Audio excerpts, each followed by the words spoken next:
get weird. Get in here. Get in here, homies. Bring it in. Oh, I see what I did. That makes that let's go more glowy. Let's do that. That makes that more glowy blue for whatever reason. Greetings, greetings, greetings.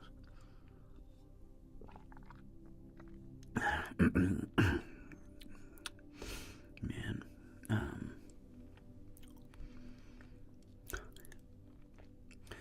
I feel your pain there, Megan. I really feel your pain and your frustration. We're on the same page. Salute.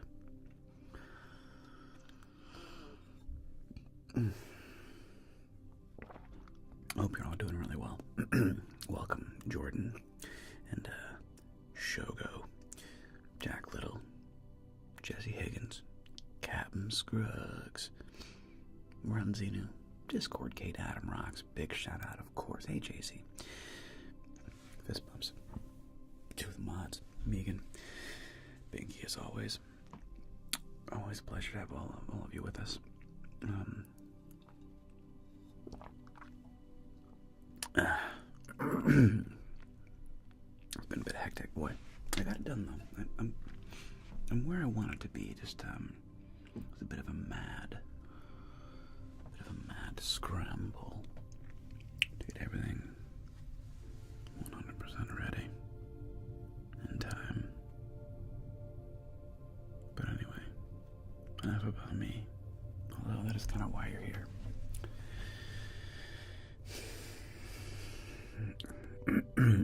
It's like enough about me. What about you?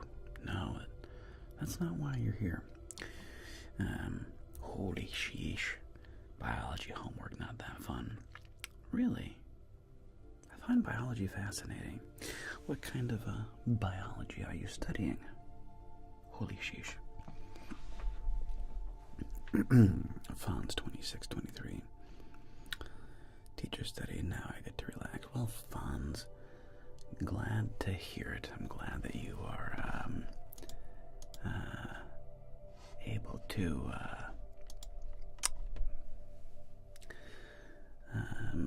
join us after a hard day's work of studying and coming to relax a little bit with the good old-fashioned cuddle puddle. The old cuddle puddle, as we like to call ourselves in this crew. Anyway, I hope y'all are doing very good. A bit crazy for Kate. Hey, what's up there, Voodoo? Good to see you, bro. Lucy barking at squirrels in the background. Luckily for you all, she's not in the office with me right now. Although, one could say, if she was in the office with me... Thank you, Megan. Yeah, and seriously, it's like, dude, take the hint. Thank you, Megan. Appreciate you.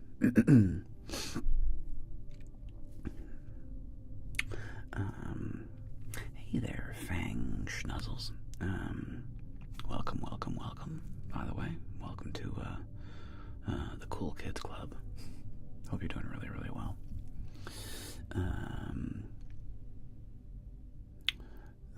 Fonz, I've always liked your blackjack. Don't know if it's realistic, but maybe a pirate blackjack would be fun. I have no idea what that would even mean. That definitely was not a real thing. Blackjack did not come to the Americas until mid-1800s, and it came through New Orleans. There was a version of it played in France, 21, with similar rules. There was definitely no... If I was a betting man, and I am taking Seattle, by the way, if I was a betting man, I would bet that no pirates ever played blackjack on the high seas, let alone in the Caribbean. So I don't know what would have been the game they would have played. I don't know what they would have played. I don't know. Being a pirate would have sucked.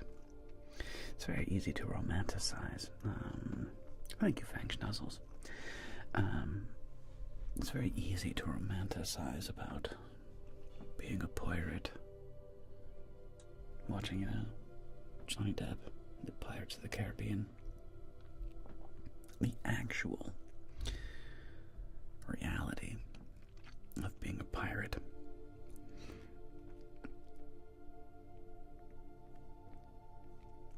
day to day would have been, especially to folks like you and me, god awful. I mean, unbearably horrific. It's amazing to me how most people in the modern world, and I'm in the same boat, I just fancy myself as like one of those people who, even though I personally have not been a pirate, have not fought in a war, have not been a farmer, have not really been a hunter, for some reason I fancy myself as having a tiny bit of an idea of how difficult such things actually are. And it's amazing how in a modern world we are just so blissfully unaware of the struggles of our ancestors from the very, very recent past.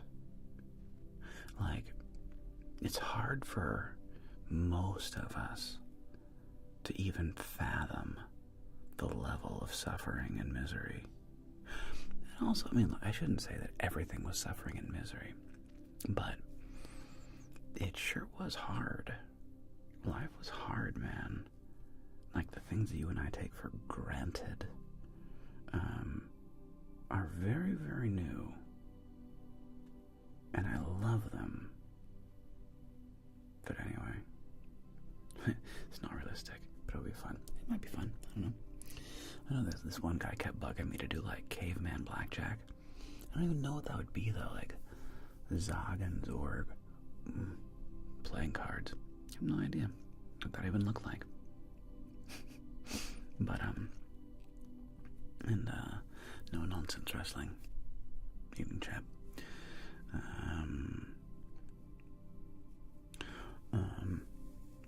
Yeah, I don't even know what I would do. Like, what? Me just doing, like, some stupid pirate accent. Yeah. Oi, me matey. That's a 17 versus your 19. I'd rather stab you through the heart than pay out your payout. Cut off your hand, make you walk the plank. I don't even know what I would do. It'd just be goofy. I think that's too niche. I think this is too niche. Be like, some people would get a kick out of it. But overall, it'd just be like, dude, this is weird, man. This is super weird. And you'd watch it for like, I'm not going to, Megan, don't worry. And like, you'd watch it for like 2 minutes and be like, yeah, I'm over this. It would be good. That would be a good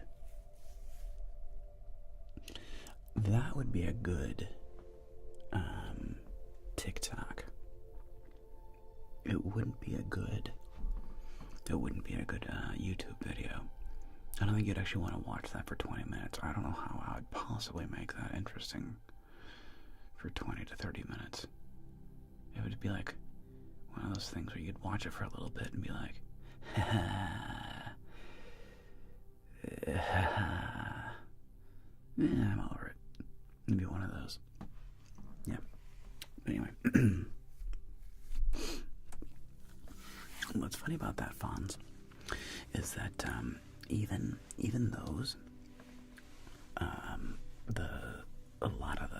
not all the vintage ones are really hit or miss. It's funny. Hey, Killing Gaming. The vintage blackjacks are really hit or miss. I enjoy doing them because it's fun to play by the old rules before they ruin the game. It's kind of true. You know, modern Vegas. Hey, Maya. Modern Vegas has really been rude to the game in the last, especially in the last 10 years. Dude, I don't know. I think Vegas is dying. I don't know what's going on with Vegas. In the last 10 years, they've changed. Not all blackjacks pay out 3-2. Excuse me? What? Yeah, in modern Vegas, suddenly not all blackjacks pay out 3-2. Some of them pay out 6-5, or 5-4 or something. But it's what the heck? So that's super annoying. You can't, when you split aces, you only get one card. That's a new rule. It's almost impossible to find less than a $25 game on the strip. And the stupid, there's no more free parking. They got rid of all the free parking in Vegas. I'm just do you guys not want my business? Who are you catering to? It's just annoying, man. Dude, seriously, killing gaming, I don't know, look. Who knows? Maybe they make so much money in parking that they're and I do think you're right. KEU, where it's I think the sports betting is just taking over. But even that is probably being murdered by these horrible apps. What are they? Sportsbook. What are those apps? What are these big, that everybody uses? They're sponsoring all the big podcasts and brought to you by, I forget their name, FanDuel or whatever. All these sports betting apps, which I really believe they're probably the devil. It's weird because and the buffets are $70. Okay, that's not the deal. That's not a deal anymore. Yeah, FanDuel and DraftKings have those too.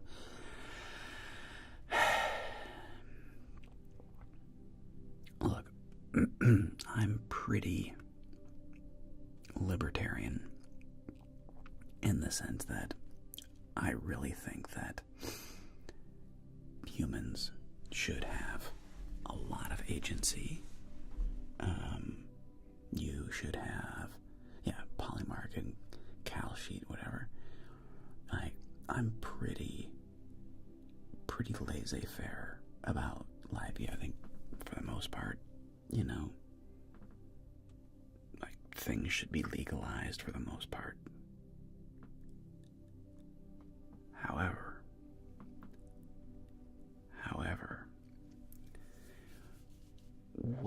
what is important amongst vices is you need to have a little friction. I think you should be allowed to have a vice. I think you should be allowed to gamble. But in the past, you had to go to in the United States, you had to go to Atlantic City, you had to go to Vegas, or you had to go to an Indian reservation, okay? So you had to leave your house, you had to get in your car, you had to drive to a place, and it takes energy. It takes time and energy. And, were there still going to be degenerate gamblers? Of course there were, okay?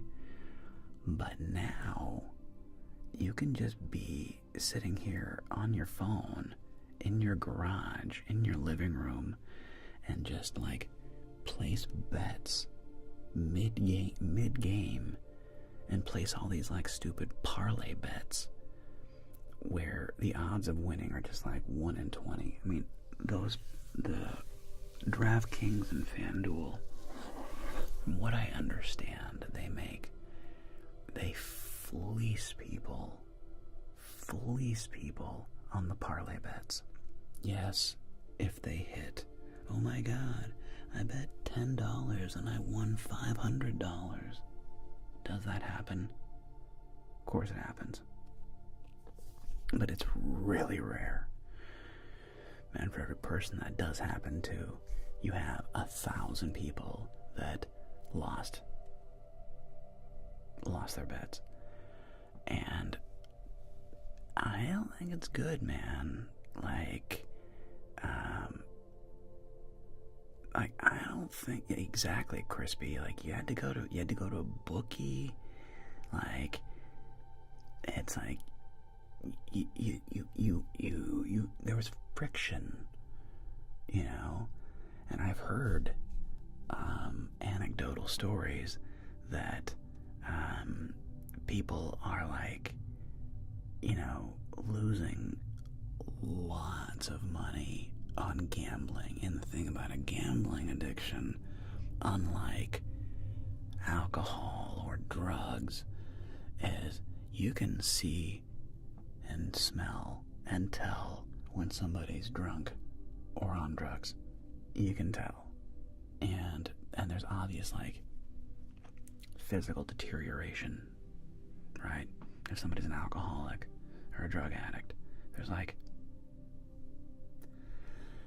they start looking rough, you know. It's like, okay, dude, something's wrong. Like there's something changed. Like there's something wrong here. With gambling, you can look completely normal and be gambling away your life savings, and nobody will know. You know, you'll just look like a totally normal person, healthy. Heck, you may even be a teetotaler, you know, and have a horrible gambling addiction that's ruining your life. And things like DraftKings and FanDuel, unfortunately, I think are really destroying a lot of people who have that ism. And again, for most people, it's fine. For most people, you know, you can put $10 on a game for like the Seahawks to win, or put $50 on the Seahawks, or $50 on the Patriots, or whatever, and it's like, it makes it a little more fun. You know, you're like, I got $50 on the line. Ooh, you know, you're a little more amped up about the game, a little more excited. You know, it's like cool. But for other people, they can't stop, and it is just like bringing the chickens to the fox, and they're just, you know, it's not good. So anyway, yeah, weird. Yeah, I don't. Why are we talking about that? But yeah, I have feelings on sports betting. Part of me is like, it's fine, but another part of me is like, oof, you gotta add friction. You gotta, like, at least, exactly, RB Bunkyford is just like, vice plus convenience equals, oof, same thing, Crispy. Bonsoir, Luca. Bonsoir, mon frère. Maybe that loot boxes and games directed at kids. Like, also, not good. KU, one of the craziest stories was the guy who lost $300 million in Vegas. 300 million. Whoa. Luca, merci beaucoup. Leaf's great. Love that guy. Sweet kid. Sweet kid, Leaf. Well, that's clearly why, though. Listen, I'm gonna be a bit, I don't even think that controversial. I don't think this is controversial. if you are a parent, don't link your credit card to a game your kids play. Like, am I being crazy here? Am I the crazy one? Don't link your credit card to a game that children play. Like, I mean, is that crazy? Is that difficult? Like, I'm genuinely confused by that. Like, why would you let your 7-year-old or your 10-year-old be able to make in-game purchases? Why would you? Well, that's the thing, KEU. I mean, either you would have some severe punishment if you did that. Like, but why would that even be an option? I'm confused. I don't understand. Like, why that's not, like, there's not a block on that. I mean, that just seems crazy to me. But, I don't know. That's just me. I don't know. I genuinely don't understand, like, how that's possible. Without, like, just incredible negligence on the parent's part. Forgive me if you're a parent out there and you're like, dude, it's not that simple. Forgive me. It really seems like... So the biggest issue is that on consoles, you buy the game, like Smash Bros. On a Nintendo, and then it saves the credit card. Oh. That is predatory. And what's so sick about that is the gaming, they know. The games know exactly what they're doing. And, no, okay, fair enough. I definitely blame the games on that. That's predatory, right? Because, yeah, you have like a console or whatever, and then some consoles have pins that unlock. There definitely should be. If they're not, there should be.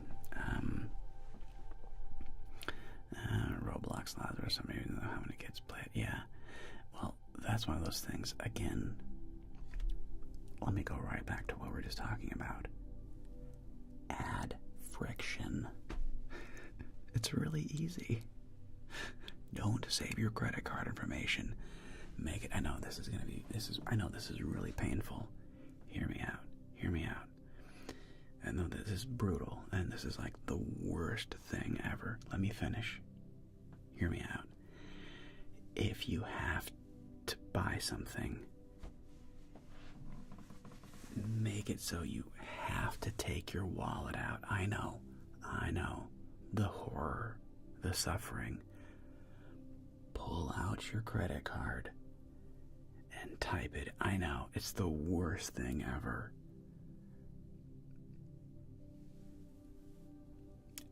Just add a little bit of friction. Just add friction. If that is too much of a pain to make the purchase, definitely don't make the purchase. If you're like, I could just click it and buy it. Or if I have to actually reach into my pocket and pull out my credit card and punch in the number, yeah, that's the solution.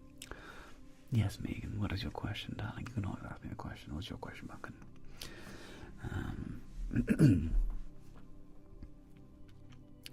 Well, yeah, just add a little bit of friction. That's all. Just add a little bit of friction. Don't make it like,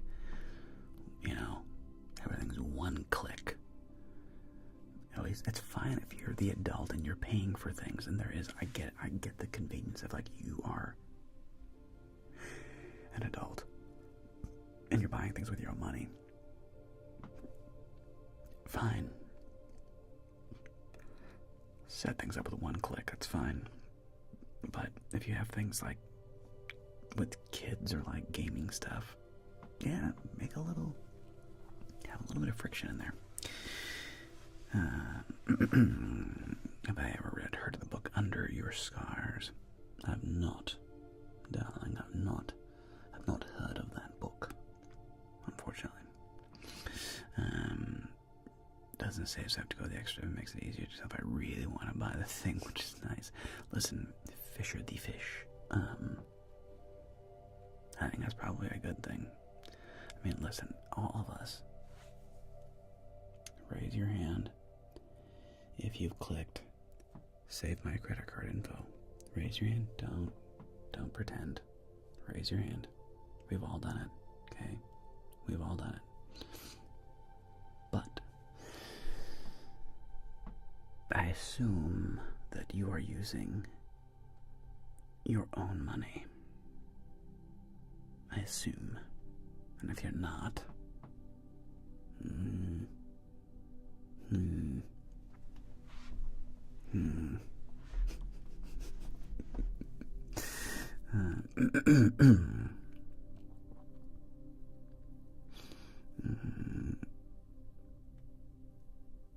all the car parts online and stuff for cheaper than the store.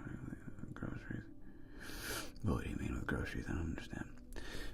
Groceries, that's the thing. Like, you have to go to actually. No, if you like Amazon. Did you guys notice this? So, Amazon delivery. When I was younger, I realized it was really bad. And never saved my... Good for you, Fisher the Fish. That's very wise. Amazon cart grocery shopping. It's been done something very fascinating. I've been watching this. So I don't know how much money Amazon has to burn, but it's obviously a lot of money, okay? So what they're doing to get people hooked on using Amazon delivery service for your groceries is everything right now is cheap. Like, everything is like cheaper than Costco on Amazon. At least it is here in Southern California and Los Angeles. Things on Amazon delivery, Instacart, or whatever it's called, groceries, it's cheaper than going to Costco. And what they're doing is it's like a drug dealer. They're just getting you used to it. Look at the convenience. You didn't have to leave your house, and you had ketchup and butter and mayonnaise delivered to your door, and you got your eggs and your celery just came delivered to your doorstep. You didn't even have to stop playing your game. You could just sit there playing your game, and it came right to your door. Groceries, milk, boom, too easy. And then after like a year, the prices will start creeping up. But then you're gonna not really notice. You're just gonna be like, oh, but it's just still so much more convenient. I don't want to get in my car and drive to the grocery store and like stand in line and pick up my groceries. Ugh, that's such a pain. I might as well just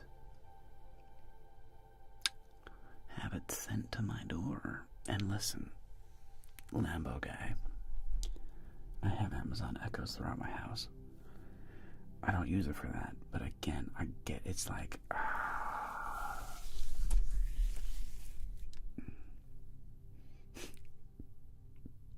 we're all just becoming creatures of massive convenience. It's crazy how much we love convenience. Less community interaction.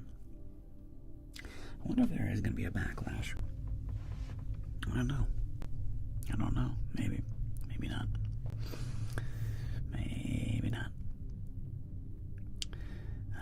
They definitely make it easy.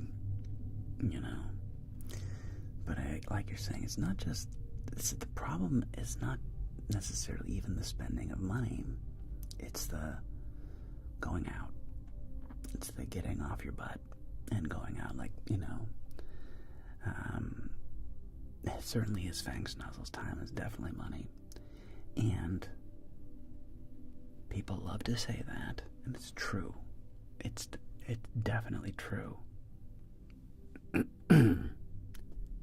How many of you?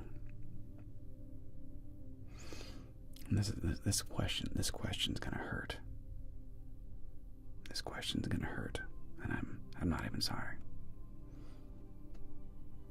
How many of you have more than 5 hours a day of screen time? Raise your hand. How many of you have more than 5 hours a day of screen time?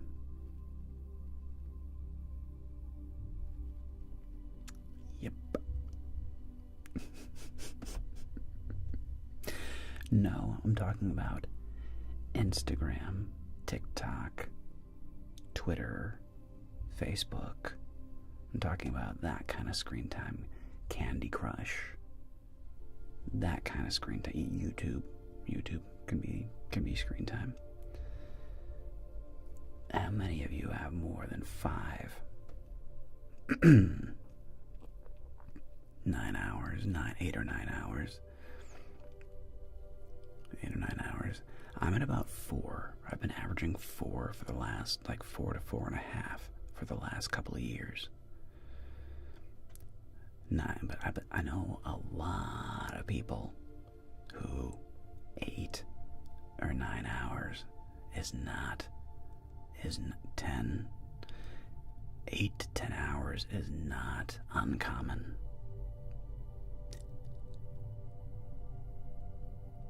Wow. Right? Even 5 to 6. I mean, dude. It's just my point. It's just easy. It's so easy. It's so easy to just sit there and scroll and scroll and scroll. And like last night, I'm gonna start making it more of a habit and a project. Last night, we went out to dinner instead of door dashing, and it's funny, like 30 minutes a day. That's God tier. If you're at 30 minutes a day or less of screen time, that's unicorn, man. That's amazing. I wouldn't say reading ebooks is the same thing as screen time. I mean, it kind of is, but yeah, I think people know what I mean when I say screen time. It's the mindless scroll. It's the dumb game where you're tapping your screen. You're not doing anything. You're just scrolling and watching short form stuff. You're not watching long form interviews or podcasts, because those are different. When you're listening to like a long conversation with people who are theoretically intelligent, and you're listening to like an interesting conversation, you're learning something, that's different than 30-second, 1 minute, 15-second, 30-second, 10-second, 30-second, 45-second, 1 minute. That is different than even like watching like an hour-long YouTube podcast or like a 2 or 3 hour YouTube podcast like that. And listen. That's why I don't use TikTok, and I don't even use YouTube Shorts, and they're always advertised for me on my homepage. There's like my recommended videos of the things I like to watch, which almost every video on my YouTube algo is between 20 and 45 minutes. Almost, except for and in the middle of my screen, it's 6 shorts. They're trying to get me to click on those shorts. They're trying to get me to click because, mother of God, they're so addicting. I went down like 2 years ago because I didn't want to do TikTok. And I was like, you know what? Let me check out YouTube Shorts. And I clicked on a YouTube short. And this is not even on my phone. This is on my computer. So this is on my computer. So this is not even like the crack of like on my phone. And like, dude, 2 hours went by. Or like an hour, at least an hour went by like that. And I was like, whoa, what just happened? Like, what just happened? What? And then I was like, wow, it was crazy. I just like an hour and a half just went by. What? And then like the next night, I was like, I'd watch like my main thing, whatever show I was watching, or like, I like to follow people like, I love like Desert Drifter. He does these cool hikes in the West, or I love watching Kate and they're a really cute travel couple. They do all these like travel adventure. Kara and Nate. I love watching Kara and Nate with my wife. I love watching Ghost Town Living. And they're like longer form, you know, like YouTube people that I follow. I watch like World of Tanks content, like 20-minute, 30-minute like gaming videos. But after I'd watched some of those, right, then I clicked on the shorts, and man, it just Outdoor Boys. I used to watch everything Luke did, dude. I loved. Still, I mean, yeah, dude. I've seen like 80 or 90% of all of his content. Love the Outdoor Boys. And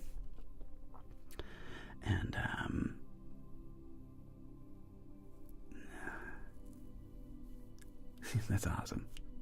That's very good, Megan. But anyway, yeah, the point is, dude, it just instantly is like, what? It just sucked me right in. Now look, Brian, don't fight it. Give in. No, I will not give in. Never surrender. Never give in. I want to quit TikTok. Ruin my attention. Like, I can't really watch 20 videos or a movie without checking my phone. Listen, Fonz, it is an absolute. The addiction is real.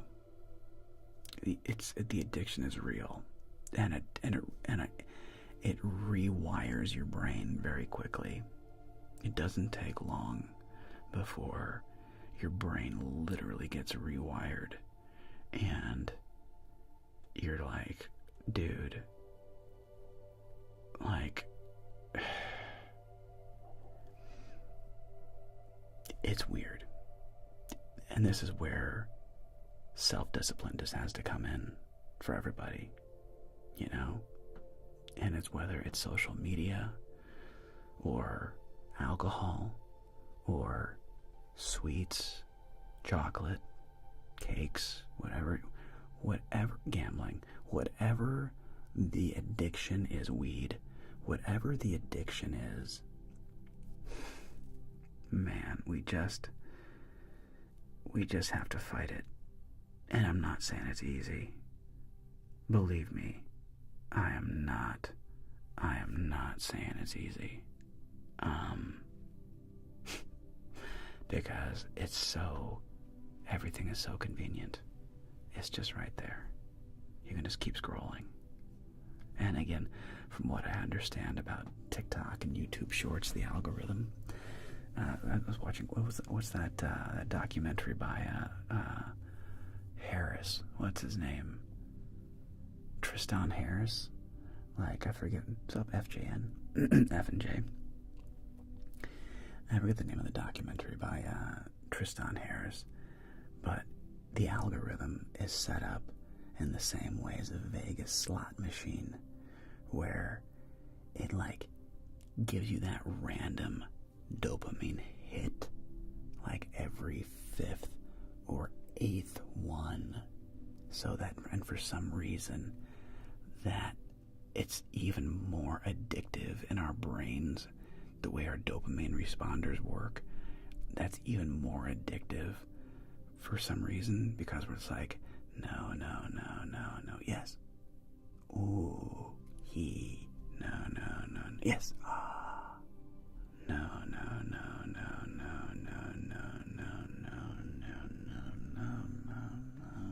yes, ah, the social dilemma, yeah.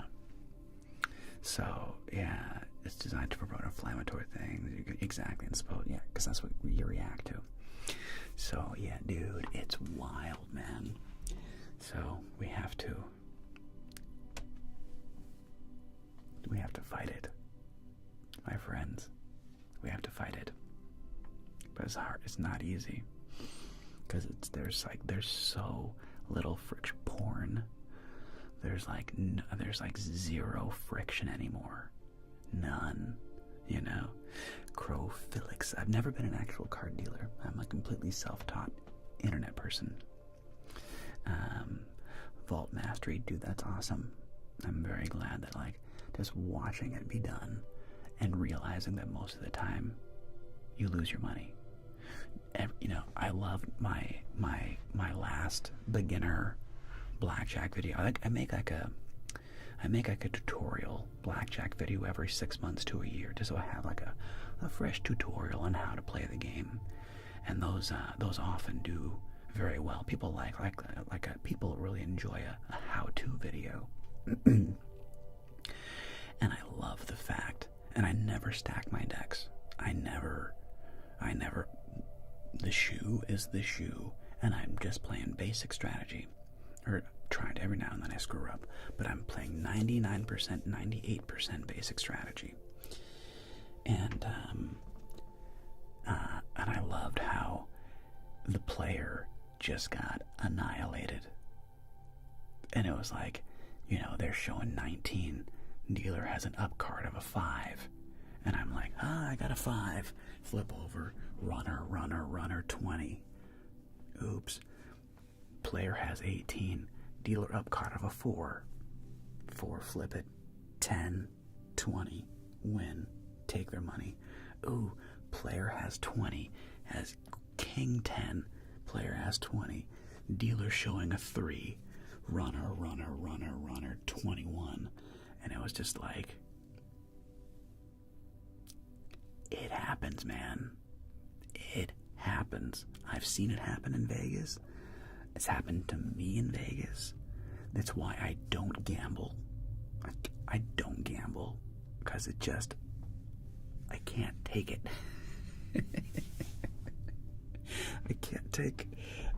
I can't take losing the money, man. I think the most I've lost gambling was like $200. And I was so bummed about that $200. Maybe it was like $300, I forget, but it wasn't even that much money, relatively speaking. And like, I was so pissed at myself. Like, F and J, dude, no way, dude. Listen, I know Vault Mastery, dude, the 7-card 21s are real. That crap happens. It is no joke, okay? And I don't stack my decks. It is just the cards. And for me, I was like, dude, that's $300. That was like, I could have taken all my friends out for a great meal and paid and been like the cool guy and taken me and my friends out, had drinks, had a great time. If you want to get like debaucherous, I could have gone to a strip club and me and my buddies could have like had lap dances and like had fun and $300 worth of fun, had a good time. And instead, I got nothing. I was just like, that money's just gone. I have I didn't get any entertainment. I didn't see a show. It's just gone. And I was like, this sucks, man. It's like, no, I'm out. I was like, dude, no. Yeah, I can't gamble, man. Because you're gonna lose. And for me, it just hit me. I was like, I can't do it. Well, Crow Felix, don't worry, you're not missing out on. I mean, look, can it be fun? Yeah. But you just have to really, really view it as pure entertainment. And, like, you have to set a clear budget. Hey, Harbinger. Like, I'm willing to lose this much money. $100, $200. Maybe your budget's $1,000. I don't know what your finances are, okay? Maybe you have $1,000 that you're willing to lose, or $10,000. I don't know your life, right? Whatever your budget is, you have to have the discipline of being like, if I lose this, I walk. No matter what. No matter what. Once I lose X amount of money, I stop. And I don't get it back. I don't go like, one more. No, there's one more hand, man. Like, my luck's going to turn around. I can feel it. My luck's going to change right now. I can feel my luck changing right now. Right now. No. You hit your floor and you stop. Some people can do that. Like me, and like many people. Many of us can just stop. It's like, nope, that's my floor. I hit it. That was fun. See you later, everybody. I'm out. And just walk away, you know? And if you can do that, have fun. Go to Vegas, sit there at a card table. You know, the drinks are free. You know, you tip your cocktail server, but like enjoy a cocktail or two if that's your thing. You know, enjoy playing the game a little bit. And you know, have fun. Maybe you win some, maybe you lose some, maybe you win a little bit of money. But just have the discipline that when you hit your floor, you walk and you stop. Or like, you know, this is a good one. You know, it's like, you know, if you win some money, you know, let's say you're up a couple $100, and you say, okay, well, you know what? I was up $200, and now I'm going to play from here. And I'll keep playing as long as I want, but if I ever get back to here, then I walk. So I'm always walking with like a little bit of profit. But again, it just takes the discipline. And not everybody can do it. A friend of mine, he said he was in Vegas one time, and it was like, you know, 3 or 4 o'clock in the morning, and he gets into the elevator, and there's this couple, and he said he overheard this poor couple, and they were literally saying, like, well, what if we took out a second mortgage on the house? Like, he actually overheard a couple say that. And it's like, oh my God. Like, heartbreaking. You know, like, oh my God. What have you done? What have you done? Ooh, so, you know, my friends, please, pretty please, don't do that. Don't do that to yourselves, pretty please. You know, yeah. Well, again, I mean, that's somebody who's clearly hitting like rock bottom, and you know, you don't have to be waking up in a dumpster to know you have a drinking problem. You know what I mean? Like, yes, I've heard there was a story that, I've heard stories from AA where a guy, he had like gotten high on heroin and had nodded off, and for some reason he was in a dumpster and he literally got thrown away. Luckily, somehow the garbage truck didn't crush him, but he had nodded off in a dumpster, and the truck came, picked him up, threw him into the garbage truck, and like, he literally got thrown away. Now, hopefully, you do not have to get to that point to realize you have a problem. You know, hopefully, you know, you don't have to go, oh my God, do we need to take out a second mortgage on the house? Like, do we need to take out a second? Because you will never get there. You don't need to get there.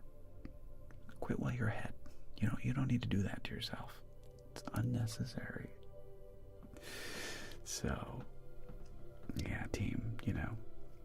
But like I said, it's just, you know, the problem with the modern world is like there's just such a crazy lack of friction. It's weird, you know. There's this lack of friction. I mean, it's kind of a classic. I mean, I was listening to Theo Von the other day. Theo Von's freaking hilarious. But he was talking about, I was like, yeah, man, Theo's got his way of talking. And it was like, dude, when we was kids, you know, we had this one friend down the street, and man, he would draw you a nude. Man, if you wanted to go jerk off, like he would draw you, and he charged like $5, like $5, but you would have paid 10. And Theo Von is just freaking hilarious. I'm proud to say I actually have met Theo Von years, like almost 20 years ago. Theo Von and I, we did the Groundlings together. We were in the same Groundlings class. This is before he was Theo Von. He had been on Road Rules at that point, and had done that thing with MTV and Road Rules. But and I kind of recognized him at the time, and he was, you know, Theo Von. And he was funny as hell, you know, improv and stuff like that.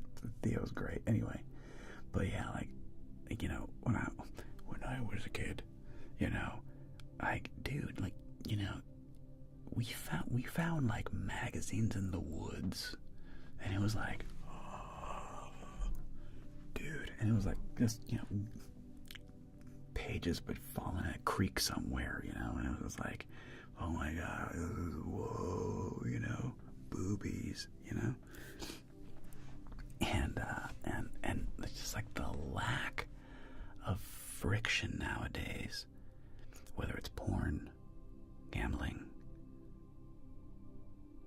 DoorDash, Amazon groceries, all of it. It's like, it's weird how we have to add, like, part of being a healthy human being now. It's like we have to add friction back into our lives. Like, you have to go to the gym and work out. I don't go to the gym, but I like to run. I like to, you know, I walk or jog, and then I do push-ups and chin-ups, you know what I mean? Like, but we have to make ourselves do it. Whereas back in the day, you had to walk someplace. You had to get off your butt and go out. And in general, it was so much, like, the weird side effect of that was that humans were so much more social. You know, you were forced to be more social.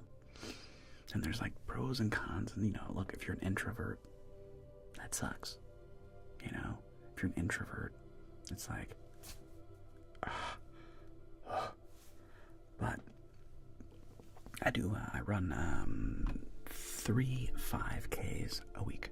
So Monday, Wednesday, Friday, I jog 5K, 3.2 miles, and then I walk 2 miles on Tuesday, Thursday, and usually one weekend day I'll do like a 2-mile walk. But I do a 5K run with my dog Monday, Wednesday, and Friday.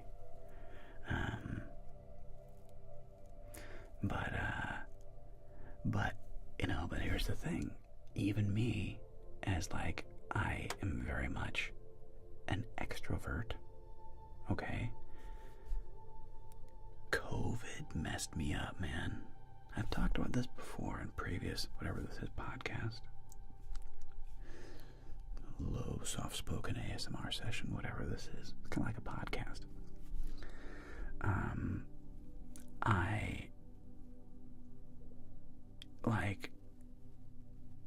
COVID messed me up.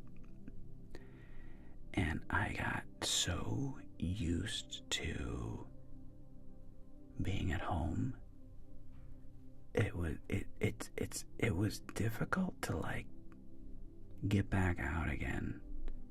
Like, and exactly, Alessandro, and I'm an extrovert, man. Like, and even I got to the point where it was like, oof, I don't know. Do I want to go out? Or I could just stay here. It's like my house is really comfortable, man. It's like really chill here, man. I can just stay here and not go out. And it's like, ooh. And I still haven't fully recovered, if I'm being honest.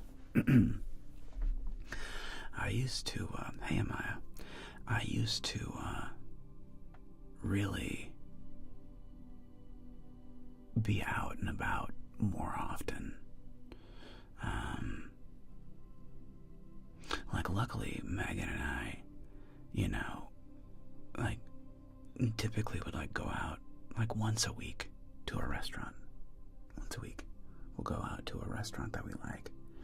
And I'm trying to, like, make sure that we maintain that, because we didn't go out last week, or the week before. Did we go out the week before? I'm not even sure we went out the last 2 weeks. And, like, last night, like I said, we went out. I was in the mood for Chinese food. And we looked up this place. We found this cool place down in Manhattan Beach. Dan's Modern Cuisine. Dan's Modern Chinese. Honestly, it was quite good. So if you live in Los Angeles and you're curious, I would recommend Dan's Modern Chinese. It's actually quite good. But anyway, the point is, we went out, and I looked at it, and I was looking at it on DoorDash. And I was like, how far away is this place? Hun, let's go. Let's go out. Let's not DoorDash. Let's get in the car and let's go out. And I feel you, F and J, and I'm really glad that we did. We had a great time. We took our friends out, my buddy Levi and Loaf are back here in LA, which is great. He's the guy that did my project with here in my studio, so they're back to living with us right now. And he installed 2 new. He replaced a bathroom vent fan in the master bathroom. He replaced that with a new one. That's what the old one was so freaking loud that we never used it, because like turning on the fan, it was just like, it was just like, it was too loud. And so we never used it. And the other bathroom, the main bathroom, didn't even have an exhaust fan. So we moved in 2017, and it never had an exhaust fan. Now luckily it has windows, and so whenever you take a shower in there, I've always had a window open so it gives them ventilation. But it never had a freaking fan. Anyway, finally, and my buddy Levi is my buddy Levi, he's quite the, he's even more DIY than I am. Like, this guy is he's an electrician. Like, he knows how to do stuff great. So I was like, Levi, if I buy the vent fans, will you install them? And he's like, yeah, dude. He likes it. He's like, dude, he loves doing a project. He's like, yeah, man. Like, if you buy it, I'll install it. I'm like, everybody wins. So I bought these two new vent fans on Amazon, and they're amazing. They're whisper quiet, and they draw like the cubic feet of air per whatever is like really good. And he even had to, get up into the attic and like drill out a hole in the stucco in the exterior wall for the vent exit. And so anyway, he did all that yesterday. And so, I was like, thank you. I was like, dude, can Megan and I take you guys out to dinner tonight? My treat for like being awesome. And so anyway, that's what did that. But again, I wanted to do it more often because it was fun. It was fun to go to a nice restaurant, have a nice meal. And it's better than DoorDash because it's fresh. It was hot, right off the wok.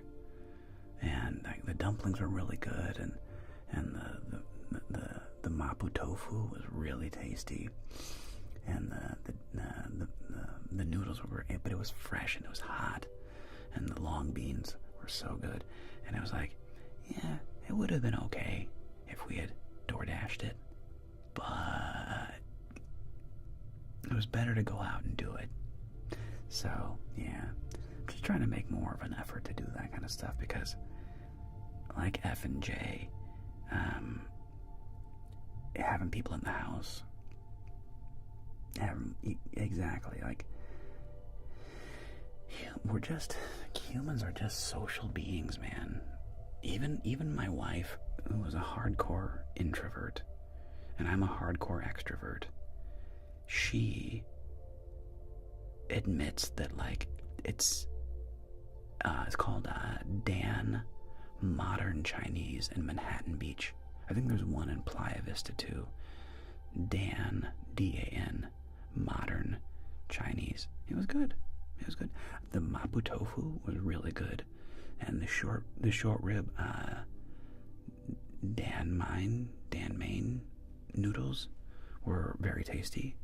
Out of the dumplings, between the steamed, the pan fried, or the crispy, I thought that the steamed dumplings were actually the best, were better than the pan fried. So I would recommend, if you go there, getting steamed dumplings.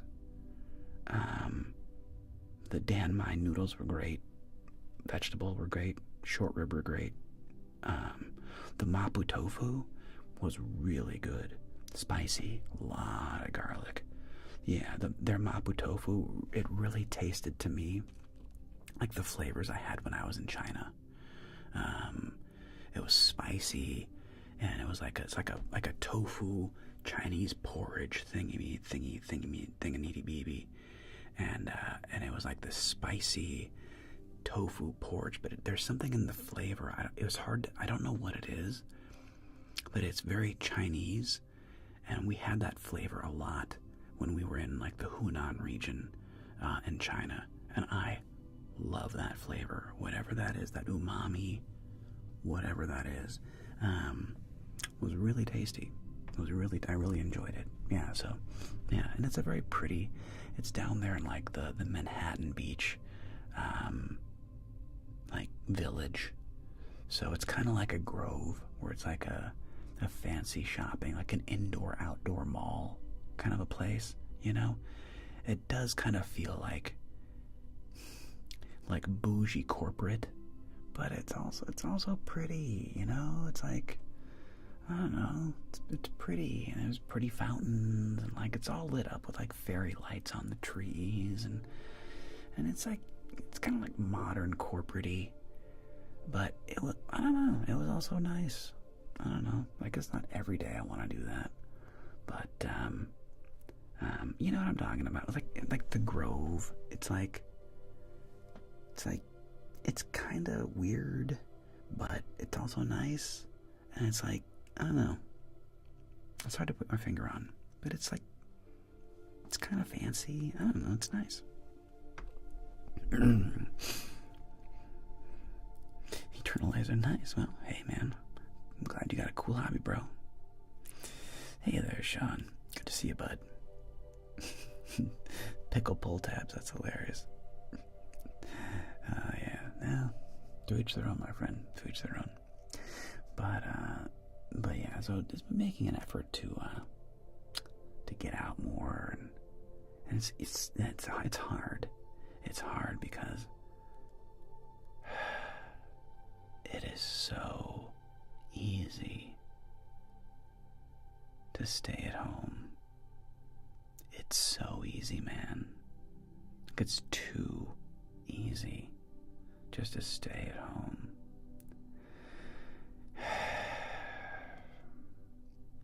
It's definitely a trap, you know. And especially when I was single, when I was a single man, I would go out a lot more and go do things, and I was much more like into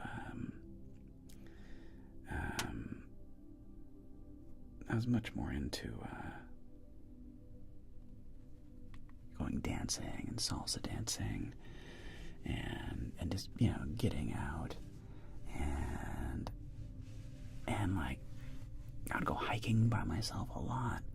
I'd haul my bike in the back of my Volkswagen GTI and go mountain biking up a trail. Like I was pretty into getting out of the house when I was in my 20s and even my early 30s.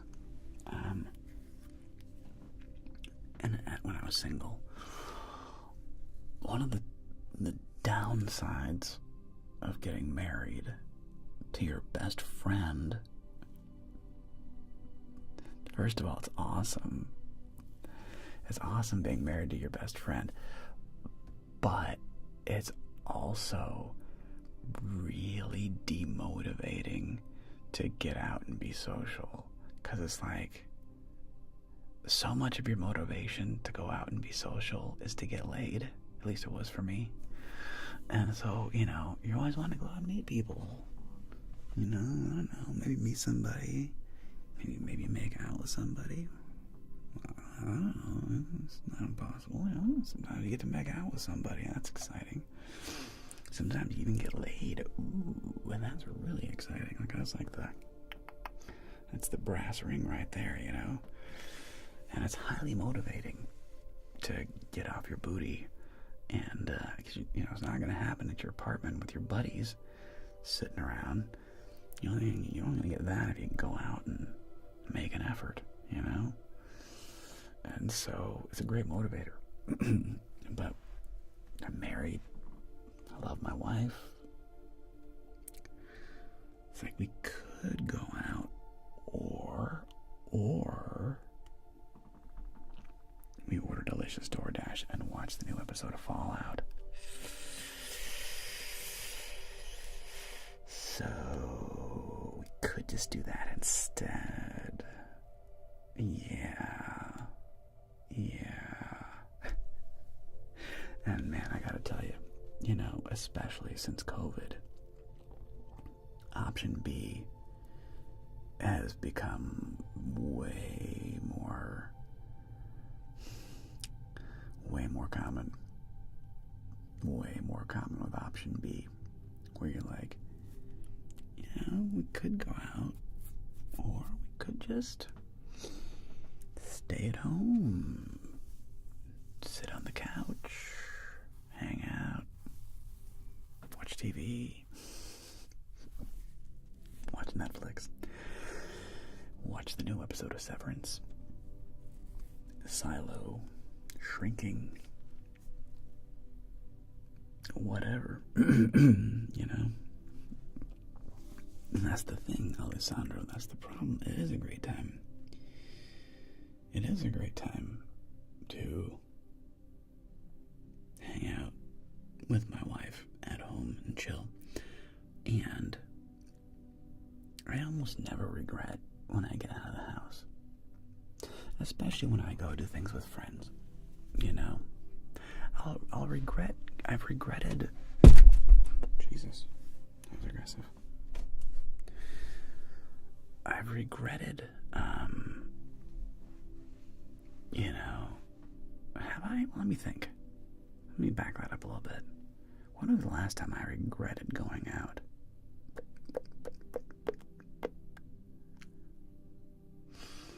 I don't know. I'm sure it's happened. Or like, the experience of like the restaurant or whatever was like, okay. It's like, food is okay. Wasn't that great? Would have rather stayed home. I'm sure that's happened. But most of the time, when I get out and go do a thing with friends, I enjoy it. Most of the time. Although, there are definitely some times I'm just like, when somebody invites us over to their place or whatever, I'm just like, yeah, I'm busy. Yeah, no, I wish I could go, but like, Megan's not feeling good. That's a great excuse. It's like, the wife, she's not feeling great, so, I wish I could go. Oh, bummer, sorry, but yeah, she's not feeling it, so, she's not feeling it. It's a wonderful excuse.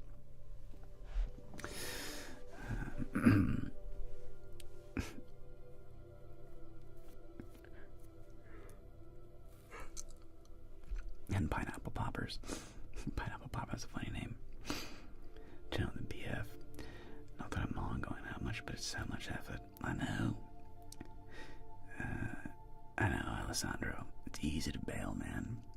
It's easy to bail on friends.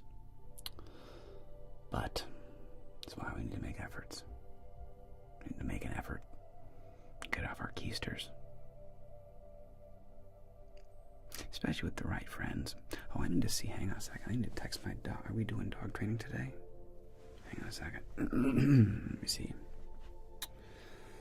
John and Megan.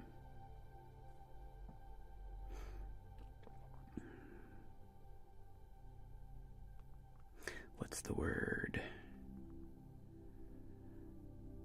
On tonight, my friend.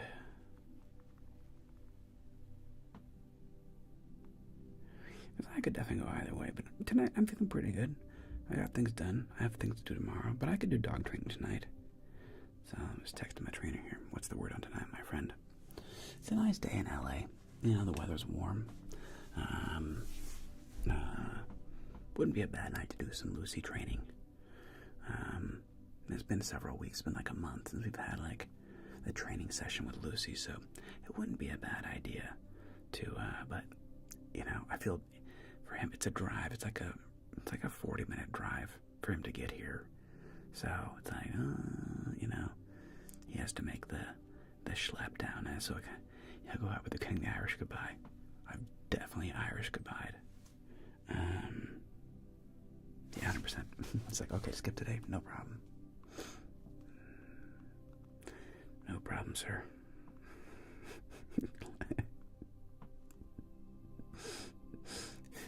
See you next week, maybe.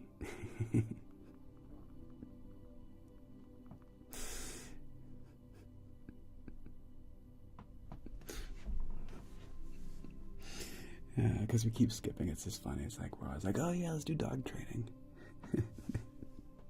We'll do dog training. And then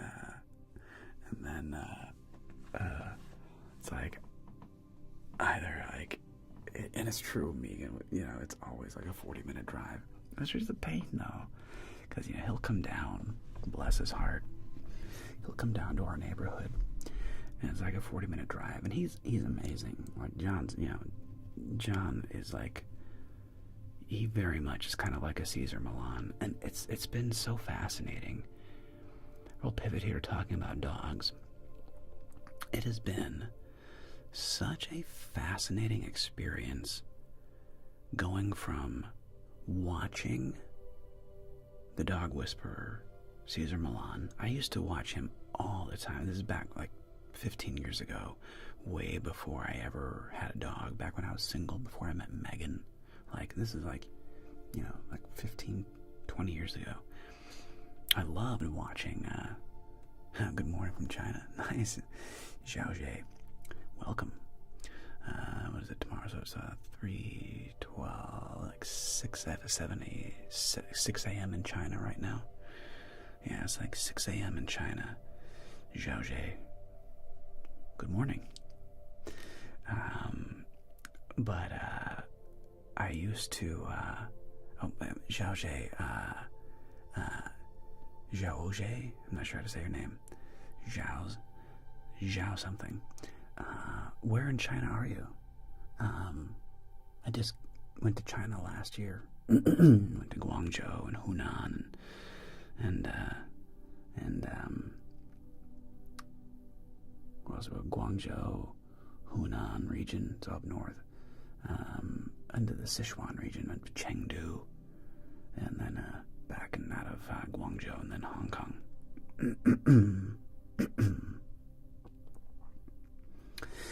Yeah, that's a very real thing. When people turn their dogs into humans, that's a real thing.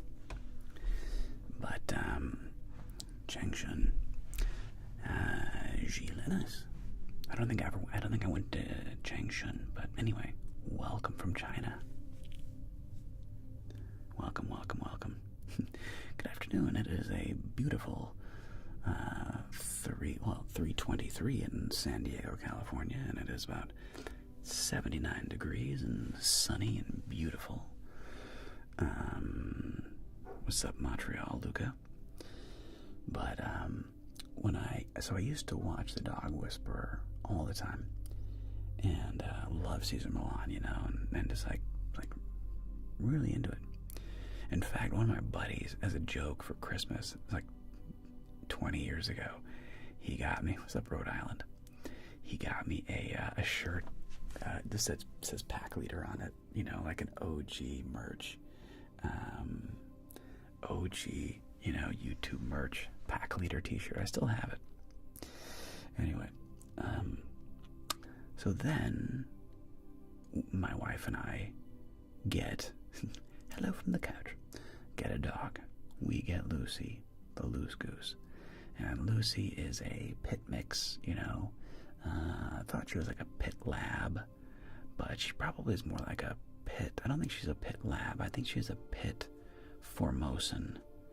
So if you look up in Google and you blend a Formosan mountain dog with a pit bull, you get my dog Lucy.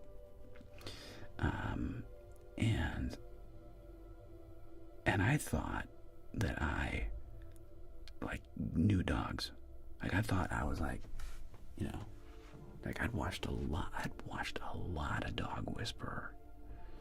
And I thought, man, you know, I get it, you know, calm, assertive, you know, I understand what to do with a dog. And then we got our own dog, and I was like, whoa. But it wasn't until we got John. John was such an eye-opener. Like, immediately, he was pointing out where it's like, you see how she's licking her lips?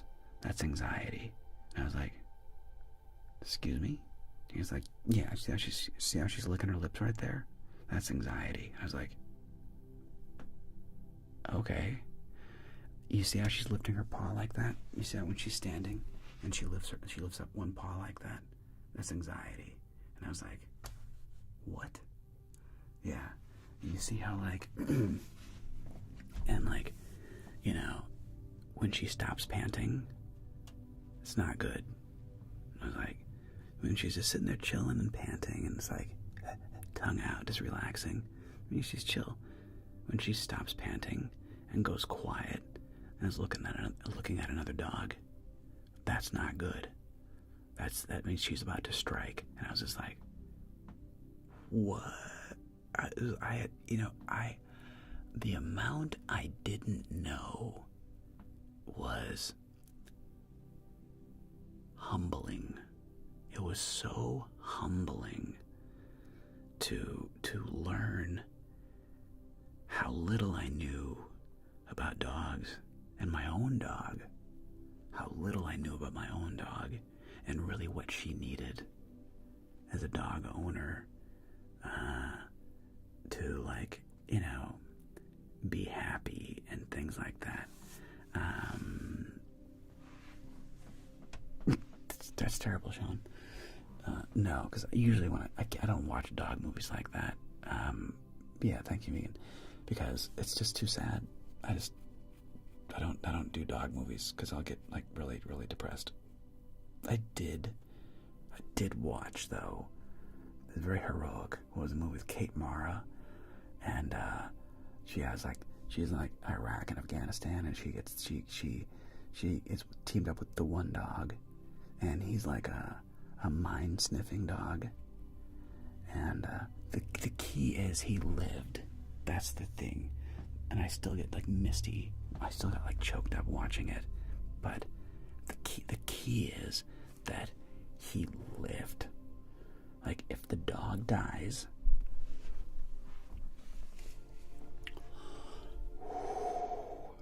we are in a fight. If the dog dies, we are in a fight. Me and the storyteller. It was really funny. Like, so in my dad's books, in the Jeremy's Run books, it's about this character, Jeremy, and his friend Kate, and Matt, and Karina, and his girlfriend Sarah. And Kate has this dog, Gooch, and after like book 2 or something, my aunt had after book 2, my aunt was like, Greg, if you kill the dog, I swear to God. And he was like, don't worry, I will not. Gooch lives. Like, you can't do that. The readers, they will turn on you. Your readers will turn on you, man. Like, oh my God, when I was a kid, and that horrible book.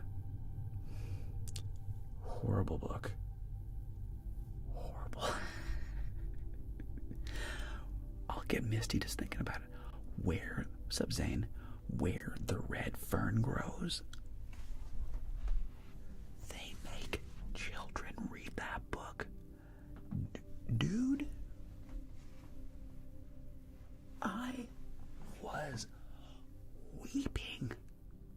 I was like, how dare you? And you make me read this? What's wrong with you people? Where the red fern grows. Oh, they'll grow a red fern out your butthole, you son of a bitch. Dog killing, like, old yeller son of a no. Like, I know you gotta teach kids about death. I know you gotta teach kids about these things, but come on. Just cruel and unusual punishment. Anyway, spin the wheel.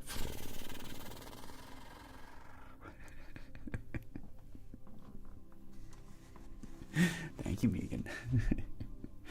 Anyway, AI, dude. Oh my gosh. You know what's really awesome? We are about to send people back to the moon. Tragically, the Artemis mission got pushed back by a month, which sucks. Dude, it originally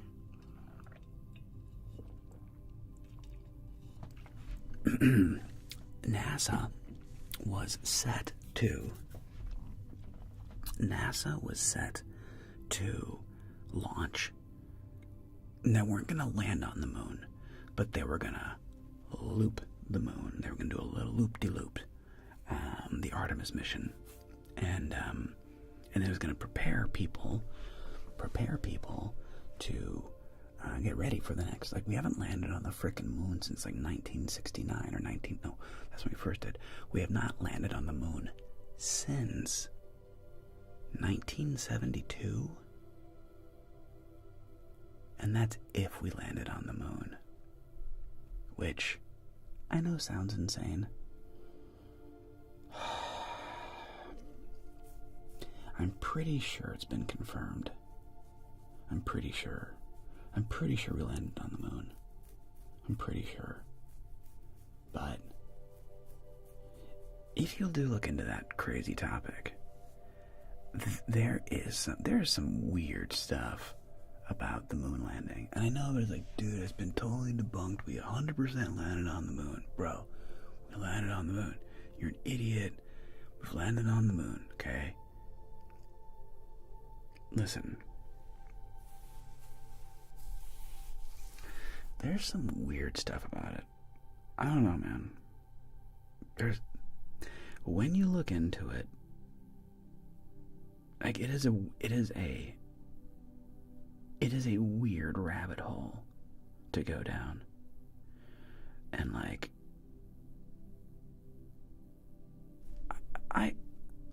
if I was a betting man, I'm pretty sure Crispy, and like, I'm pretty sure we landed on the moon. Like you're saying, there's reflectors they set up, and I think even that, like, Sean, keep it upbeat, buddy. Sean, keep it upbeat, dude.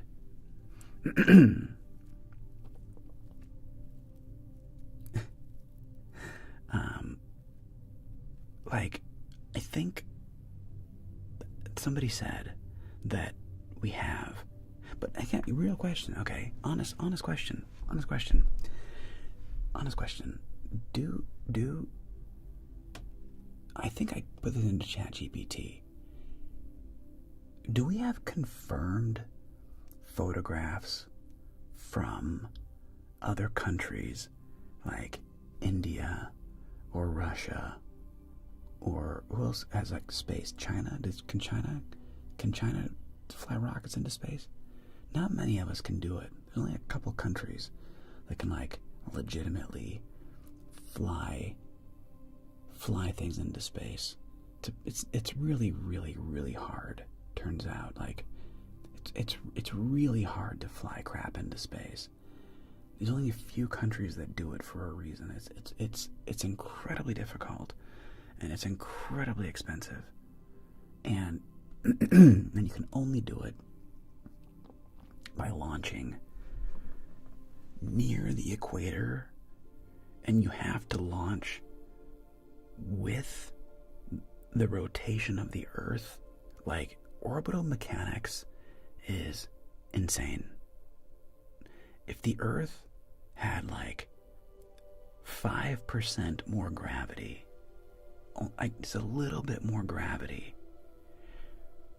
we would not be able to get to orbit with modern propulsion.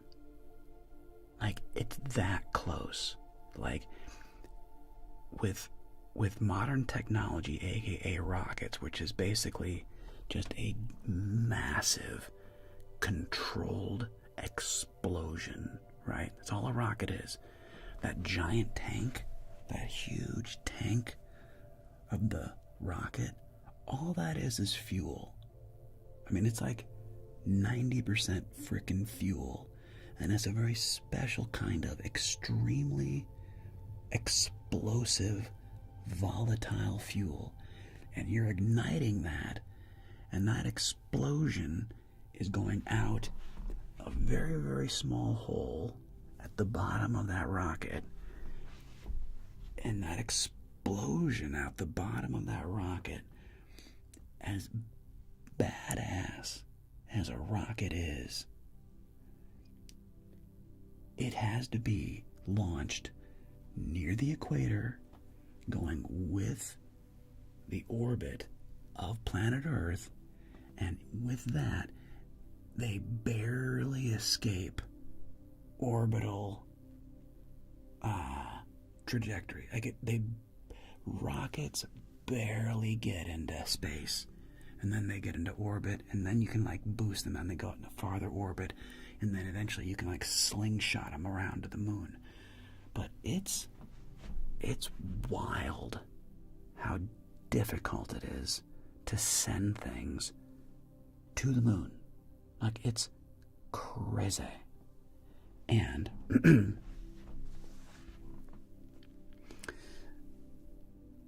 that's so they say, Crispy. Did we put people on the moon? Listen. No, but I think India, the last time I checked, had launched a rocket, and they had taken like up close pictures, and they saw like the lunar rover in the photographs. Can somebody fact check me? Is that true? Are there actual photographs from, now they didn't send, hush dog, they didn't send humans. They sent, but you don't need to send humans. But have they sent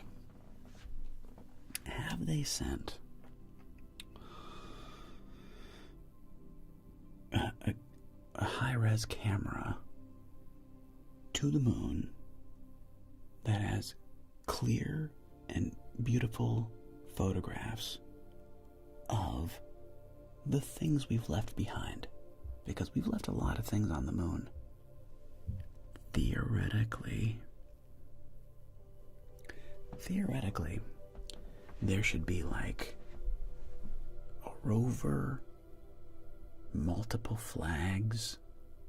I mean, we've put a fair amount of crap on the moon's surface, allegedly.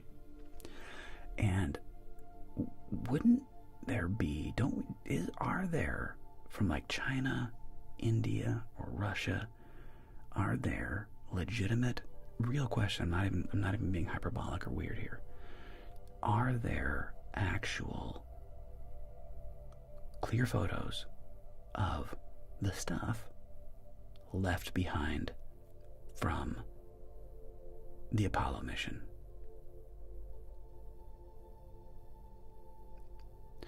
Gaston, Charlot, dude, this is what I'm talking about.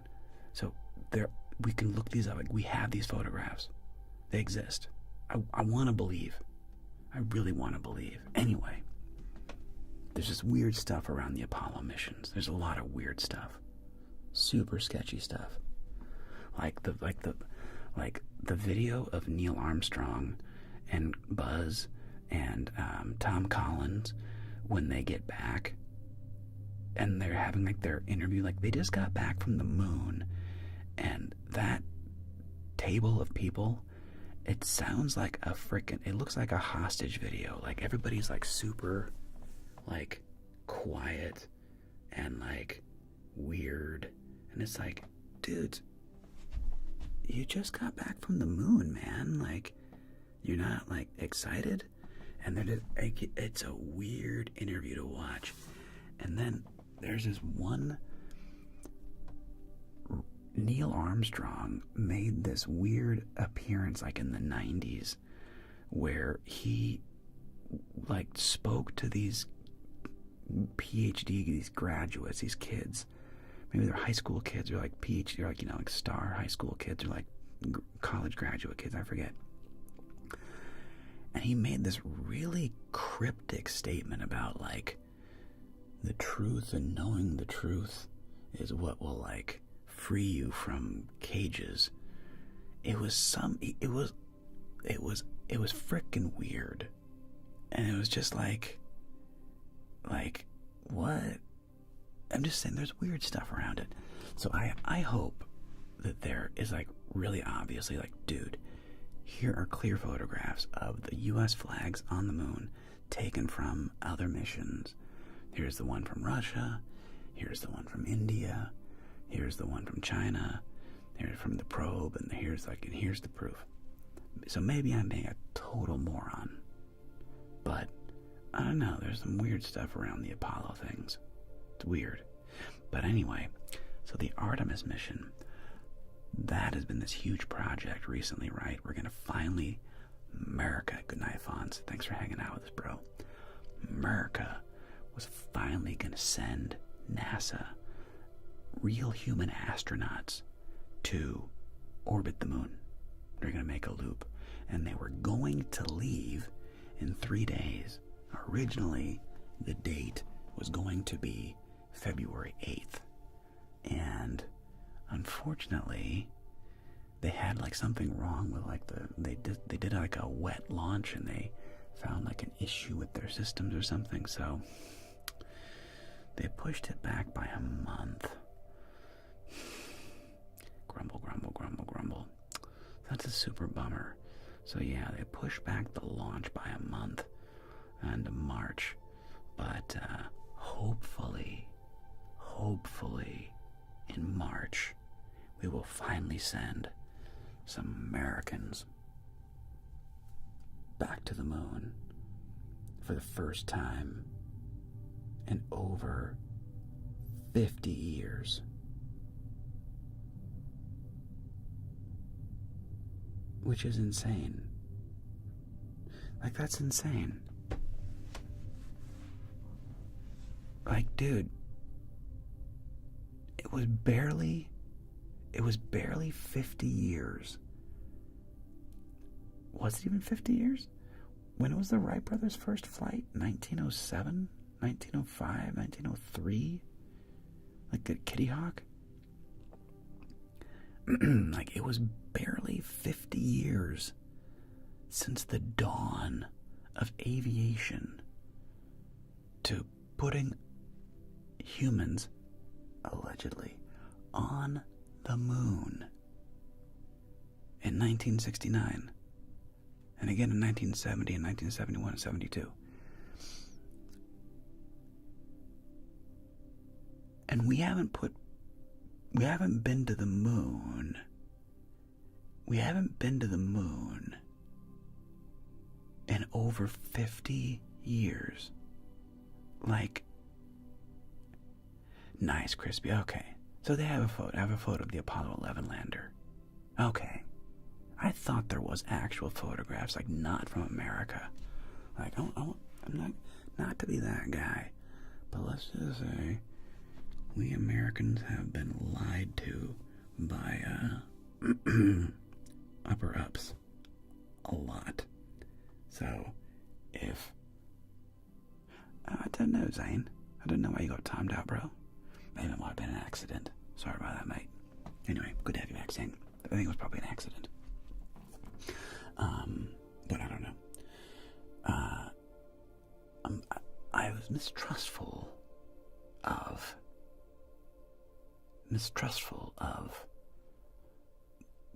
American intelligence. Let's just say that. Because it turns out that the CIA has lied to us. Oh, what? I know. Turns out there have been a lot of lies. A lot of lies. So, I'm a bit mistrustful. Hence, I'm glad. I thought I'd read that the Indian space program had indeed photographed, like, the lunar lander and, like, the lunar rover. I'm like, yes, there it is. It's on the moon. The Americans did it. They were there. The Americans landed on the moon. I want to believe that. I'm just saying, we've been lied to a lot. That's all I'm saying. That's all I'm saying. And there was this hilarious thing. Dude. Did you guys know that we had given a lunar rock to, like, the king of Denmark or something, or the king of Norway or someplace, and like, here's this, we present you with this priceless rock from the moon, and it turns out that that rock was just a piece of petrified wood.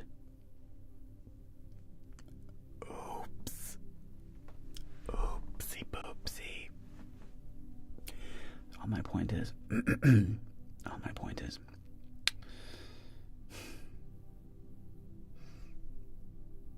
American uppity-ups are known to fib. That's all I'm saying. All I'm saying is that they lie. They lie like dead dogs. Hence, I have weird suspicions about things. I'm just going like, listen, I'm pretty sure we landed on the moon. But if we find out that we were all just lied to, I wouldn't be like, no. I'd be like, I knew it. I knew it. Like, I'm pretty sure we went to the moon. Pretty sure. But if we find out that it was all a hoax, I'd be like, well, there you go. Just more lies, bro. The last 5 years have been rough. It's been a tough 5 years, you know? And that's just crispy. That's the story I would, the U.S. and Russia, and it was like this big, measuring contest.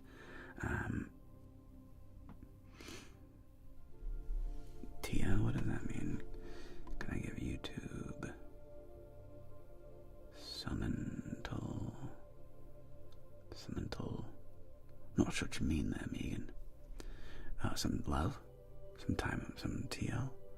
And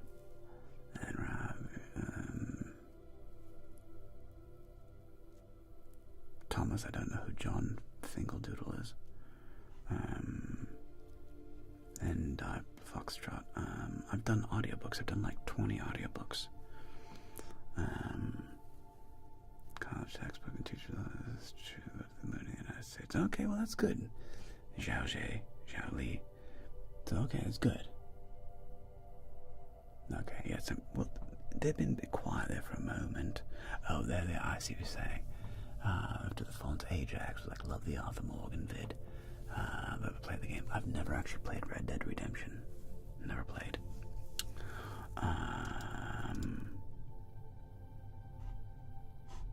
And what is that?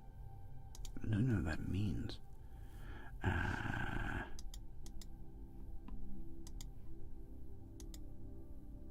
Oh. I see why he deleted those. Long giraffe. Just we've been lied to. That's all. I don't want. I touched on this topic on Monday.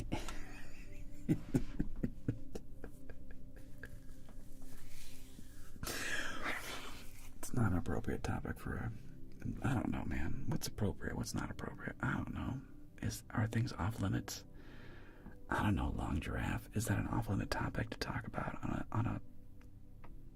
It's not exactly a vanilla topic, let's just put it that way. It's not exactly vanilla. But Zhao, it's actually very good to hear that the Chinese textbooks acknowledge that the United States actually did land on the moon. That's my point, Binky. I mean, oh no, I think they're just curious, like, what are my thoughts on it? What are my thoughts on it? And I don't know, Binky. I mean, listen, people want to talk about it. It's in the news. Like, it's like a major thing. But again, that goes back to my thing about, like, in the last 5 years, my faith in U.S. institutions has just gone 180, man. Like, it's a bummer, and I hate to say it. Because I grew up in the 90s, man. And, like, I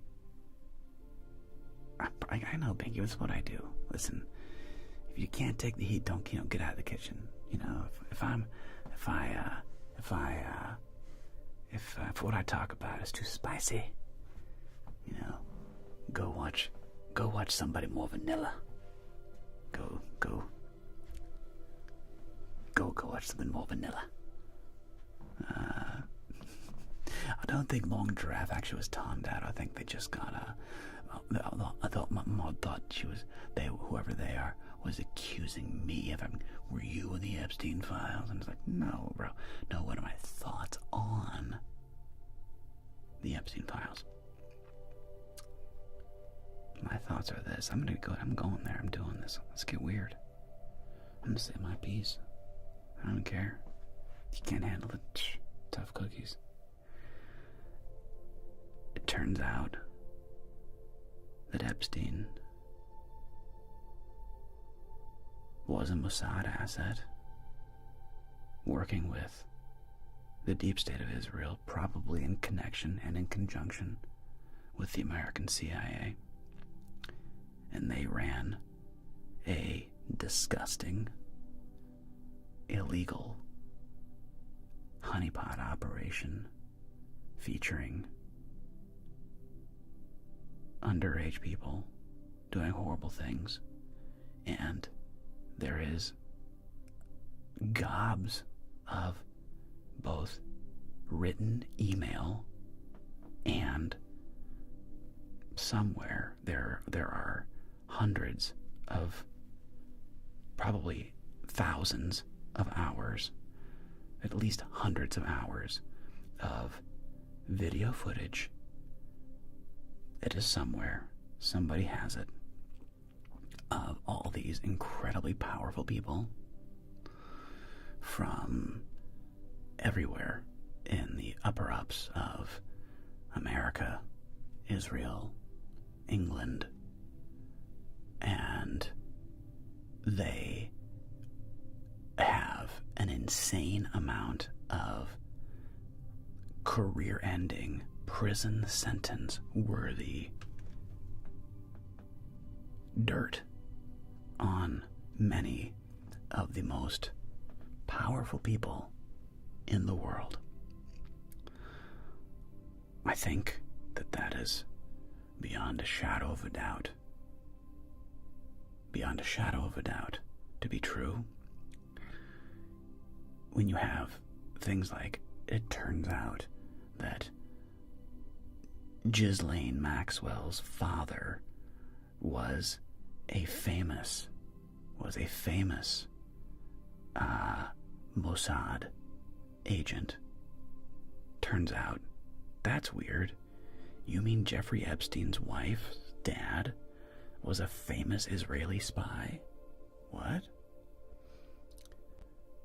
When it turns out that, I mean, the things, the amount of, like, you can, I am willing to say that there are such things as coincidences in life.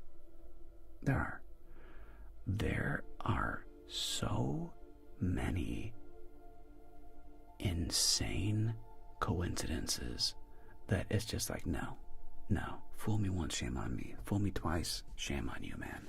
Like, and the answer, Lewis White Max Shadow, too much.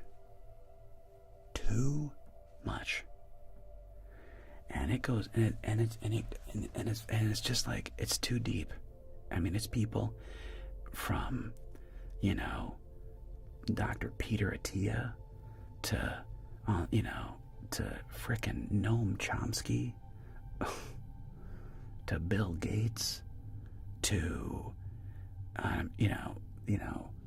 famous, the former Prince of Wales who had the nickname Randy Andy, Prince Andrew, who's now Andrew of something. He's no longer the prince. He's been stripped of his whatevers. And like right now in the UK, Keir Starmer is like tearing it apart. People are losing their positions. But in the US right now, people are being, dude, so many of us did Wage Crusader. It's like, oh, dude, like, everybody kind of knew, like, Woody Allen was like, but like it's overwhelming, man, like the stuff coming out. And it's like we all kind of knew it, some stuff was creepy, but like the level of depravity, and just like, we're just gonna get away, like, and the brazen audacity that is just like, we are, yes, and Alessandro, we're on to Epstein now. The audacity of the people, and what they just did not know that, or did not think that they would ever get caught. It's insane. It's insane. So I really hope that, but I'm so jaded. It's weird. I am so jaded. And like I said, the last 6 years, 5-6 years, have been very disheartening to me, in the sense of, like, I used to really believe in big institutions. Like, I used to really, thanks, Zelda man, appreciate it, bro. It's 200, man, 2 fist bumps. Respect, man. Thanks, bro. I used to really have faith in a lot of our institutions. I used to have a lot of faith in our FBI, and that, I used to believe that the FBI would not be, thanks, Zelda man, I appreciate it, bro, politically compromised.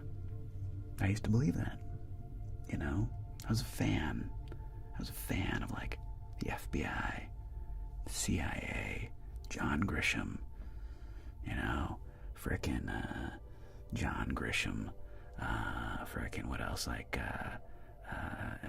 Silence of the Lambs, Jodie Foster, the FBI, the CIA, the good guys, man.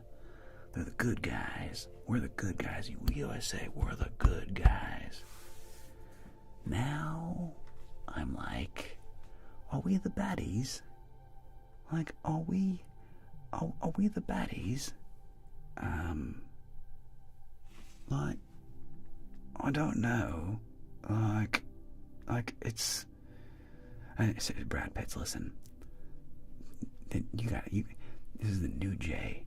This is we talk about the crazy things on this. This is not an ASMR channel for the meek. This is an ASMR channel for adults. That's why it's called Manly Relaxation.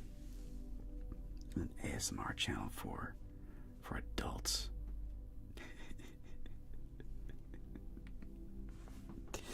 We talk about the things that matter. But yeah, no, this has been very, very disheartening. And what I truly fear, and I know we gotta raid somebody, maybe Floral Ember, Leaf, Zalaria.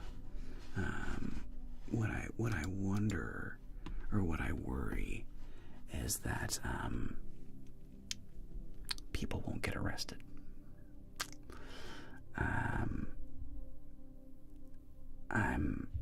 I'm genuinely worried